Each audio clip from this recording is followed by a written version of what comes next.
Today I'll teach you how to remove the background of a video in After Effects without using green screens and make the new background look realistic. So first off, double click on your video layer in the timeline to open it in the layer panel. You can resize this panel to make it bigger. And now select the roto brush tool from the toolbar at the top. With this tool selected, a green plus sign will appear on the screen. When you see that sign, start drawing a mask over your subject. After Effects will automatically analyze the motion and try to isolate the subject from the background. To change the size of your brush, go to Window and click on Brushes.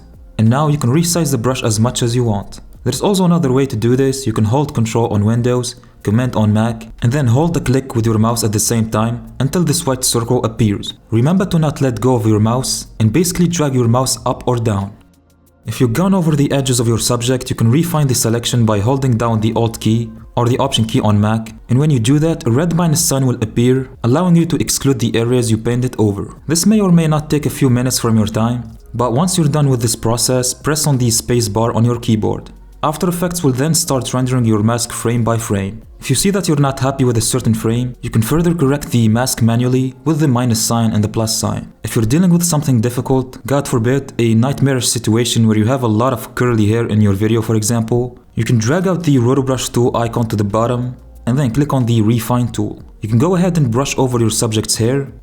And as you can see, we have a white area and a black area around the subject's hair. Whatever is white will stay and whatever is black will get removed. You can also click on the toggle refine edge x-ray to better see what's happening. You also have these buttons that you can click on to help you see which portion looks good, which one needs a correction, etc. And once you're happy, click on the freeze button right here so we can finalize this mask. Wait for a few seconds until this is over.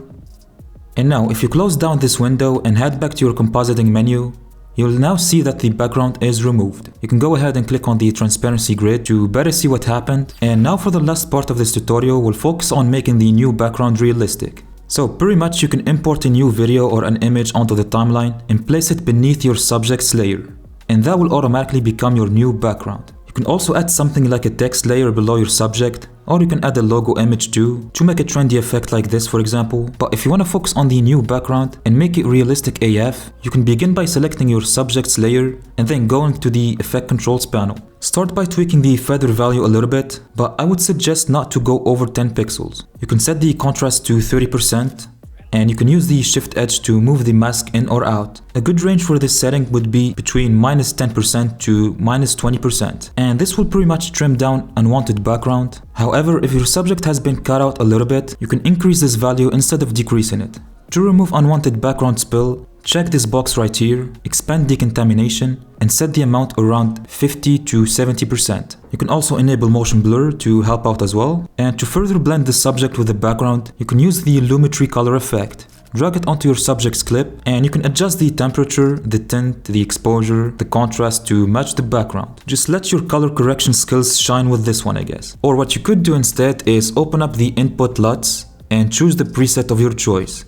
Then add the Lumetri color effect to your background and add to it the same input LUT. This could match both layers together in terms of the color correction. You can add the Gaussian blur 2 to the subject and increase the value slightly to 2 pixels to soften the edges out. Finally, you can add a Gaussian blur effect to your background and increase it a lot to sorta make a focus effect. And of course, this could further make the fake background look realistic. Let me know if you have any questions in the comments below. And if you found this detailed video helpful, please like and subscribe. And if you have more time to learn other things in After Effects, you can go ahead and watch this next tutorial.